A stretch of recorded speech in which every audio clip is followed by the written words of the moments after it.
राजस्थान में गायों में लंपी बीमारी का असर तेजी से देखने को मिल रहा है, तेजी से बढ़ रहा है। सरकार के तमाम प्रयासों के बाद भी हजारों की संख्या में गायों की मौत हो चुकी है और लाखों गायें संक्रमण की जद में है। इस बीच सवाल ये उठ रहे हैं कि लंपी वायरस होने के कारण क्या गायों का दूध सुरक्षित है, उसका सेवन करना सुरक्षित है या नहीं। इसी मुद्दे को लेकर हमने जाना कि आखिर क्या विशेषज्ञों का कहना है। देखिए रिपोर्ट।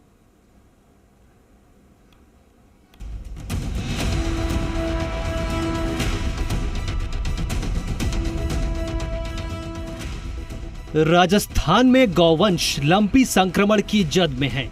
इस संक्रमण की चपेट में आई गायों के आंकड़े बेहद चिंताजनक हैं। इस बीच अब संक्रमित गायों के दूध के उपयोग को लेकर अभी भी संशय बना हुआ है। विशेषज्ञों का कहना है कि सामान्य गाय का दूध उपयोग में लाया जा सकता है, लेकिन संक्रमित गाय के दूध के उपयोग को लेकर सावधानी बरतें। वहीं मौजूदा समय में गाय के दूध का उपयोग कितना सुरक्षित है, इसे लेकर चिकित्सा विभाग बेखबर है। अभी तक गायों के दूध के सैंपल लेने और उनकी जांच को लेकर कोई आदेश जारी नहीं किया गया है। हालांकि एक्सपर्ट ने बड़ी राहत देते हुए स्पष्ट किया है कि गाय का दूध फिलहाल पूरी तरह सुरक्षित है। पूरे जो भी दूध हमको मार्केट में अवेलेबल हो रहा है उसके बारे में घबराने की कोई चिंता नहीं है। हमको जो भी दूध को काम में लेना है उसको उबाल के काम में लेना है, पहली चीज़। दूसरी चीज़ ये है कि ये जूनोटिक डिजीज़ नहीं है, यानी ऐसा रोग नहीं है जो पशुओं से मनुष्य में फैलता है। लंपी रोग का जो वायरस है वो काफ़ी फ्रेजाइल होता है, यानी काफ़ी वीक किस्म का होता है, जो जैसे ही हम दूध को गर्म करते हैं तो वो उसके अंदर टूट जाता है, यानी उसका इफेक्ट बिल्कुल खत्म हो जाता है। मामले को लेकर गोपालन विभाग के वरिष्ठ पशु चिकित्सक डॉक्टर तपेश माथुर का कहना है कि यदि गाय अस्वस्थ है तो उसका दूध मौजूदा समय में भी उपयोग में लाया जा सकता है, लेकिन उसे गर्म करने की जरूरत है, क्योंकि गर्म करने के बाद वायरस पूरी तरह खत्म हो जाता है। लेकिन यदि गाय संक्रमित है तो उसके दूध का उपयोग करने से बचें। दरअसल एक्सपर्ट्स का कहना है कि लंपी का असर गाय से इंसान में नहीं जा सकता, इसलिए फिलहाल गाय के दूध के उपयोग के बाद मानव में इसी तरह की कोई बीमारी की पुष्टि अभी तक नहीं हुई है। डेयरी का दूध आप लें, डेयरी का दूध पास्चराइज होता है और उसके बाद आप जब उसको उबाल के काम में लेते हैं तो वो आपके लिए डबल प्रोटेक्शन हो जाता है। इसलिए दूध का सेवन करने से लंपी रोग से 100% बचाव है, उसके बारे में कोई मिथ नहीं है। लंपी को लेकर प्रदेश के चिकित्सा एवं स्वास्थ्य मंत्री प्रसादी लाल मीणा का कहना है कि इस वायरस की रोकथाम को लेकर प्रदेश की सरकार काम कर रही है। अभी तक गाय के दूध के पीने से इन्फेक्शन का कोई मामला सामने नहीं आया है। उन्होंने कहा कि वैसे तो यह काम पशुपालन गोपालन मंत्री का है, लेकिन अभी तक दूध में किसी तरह की कोई दिक्कत लंपी के चलते नहीं तय हुई है। स्वास्थ्य मंत्री का कहना है कि फिर भी सावधानी बरतने की जरूरत है और जरूरत पड़ी तो दूध, घी, सभी डेयरी प्रोडक्ट के सैंपल लिए जाएंगे। दूध में कोई बीमारी नहीं आई ना, उसको गाय का दूध पीने से कोई बीमार हो तब वो करेंगे ना। अगर कोई ऐसी शिकायत आएगी, ऐसे कोई दिक्कत आई, दूध के गाय के दूध से कहीं परेशानी हुई, गाय के घी से परेशानी हुई, तो उसके लिए करेंगे, क्यों नहीं करेंगे। लंपी संक्रमण को लेकर राजस्थान में तमाम प्रयास शुरू किए जा रहे हैं, लेकिन अभी भी गाय इस संक्रमण की जद में है। ऐसे में समय रहते गायों को सुरक्षित करने के लिए कोई मजबूत कदम सरकार को जल्द उठाने होंगे।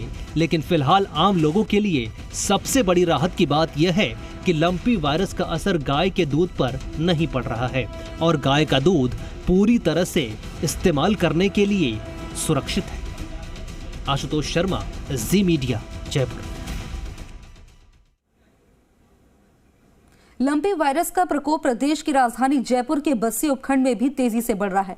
अब तक इलाके में 834 पशु लंपी की चपेट में आ चुके हैं। 86 पशुओं की मौत हो चुकी है। हालांकि लंपी के बढ़ते प्रकोप को देखते हुए पशु प्रेमियों और सरकार के सहयोग से 4 जगहों पर आइसोलेशन सेंटर खोले गए हैं, जो प्रशासन और जन सहयोग से चलाया जा रहा है। पीड़ित पशुओं का निःशुल्क उपचार किया जा रहा है। देखिए रिपोर्ट।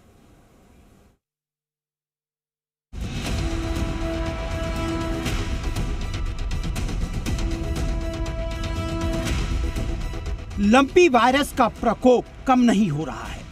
जयपुर के बस्सी उपखंड में भी संक्रमित पशुओं का आंकड़ा बढ़ता जा रहा है।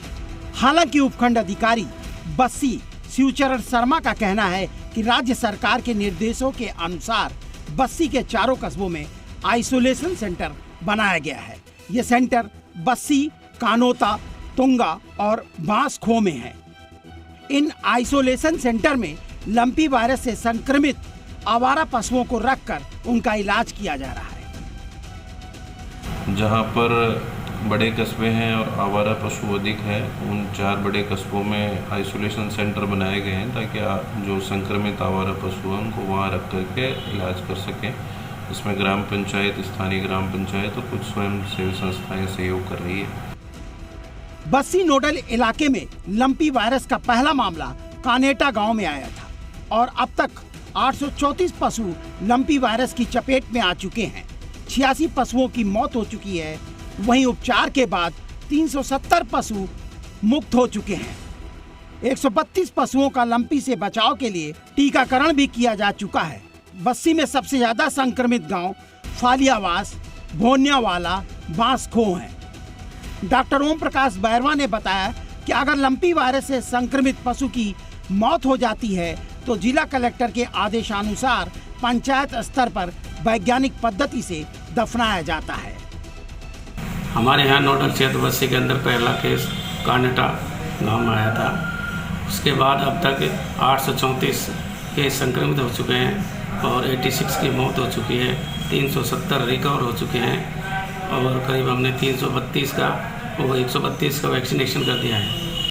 पशु चिकित्सकों का कहना है कि अगर किसी भी पशुपालक का पशु लंपी वायरस की चपेट में आ जाए तो सबसे पहले संक्रमित पशु को अन्य पशुओं से अलग बांधे और निकटतम पशु चिकित्सालय में संपर्क करके उसका उपचार करना शुरू करें।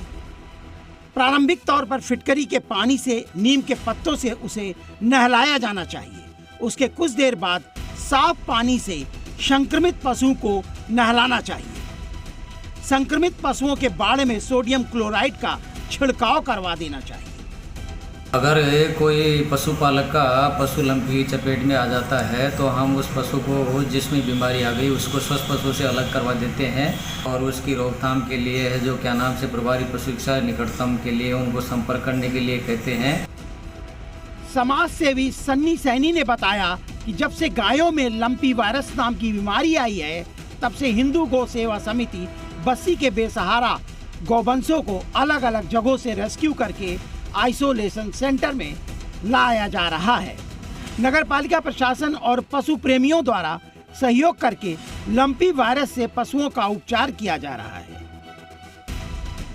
हमारे द्वारा यहाँ पे कल्याणगंज में स्थित बड़ी स्कूल के पीछे उपचार केंद्र खोला गया है, जहाँ हम अलग अलग जगहों से रेस्क्यू करके बेसहारा गोवंश को लेके आते हैं। 3 बार हम इसमें छिड़काव करते हैं और जो उनके लिए जो देसी उपचार है उसकी जो जड़ी बूटियाँ हैं उनको तैयार करके बाजरे में दड़िया बनाकर उसमें दिया जा रहा है।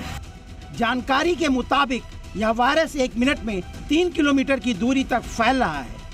पिछले सप्ताह भर में लंपी वायरस से संक्रमित पशु की मृत्यु दर तेजी से रफ्तार पकड़ी है। हालांकि सरकार और विभाग इस पर रोक लगाने के प्रयास में जुटा है, लेकिन अभी तक इसका कोई स्थायी इलाज नहीं मिल पाया है, जिससे समस्या बढ़ती जा रही है। अमित यादव के साथ पुरुषोत्तम तिवारी, जी मीडिया, जयपुर।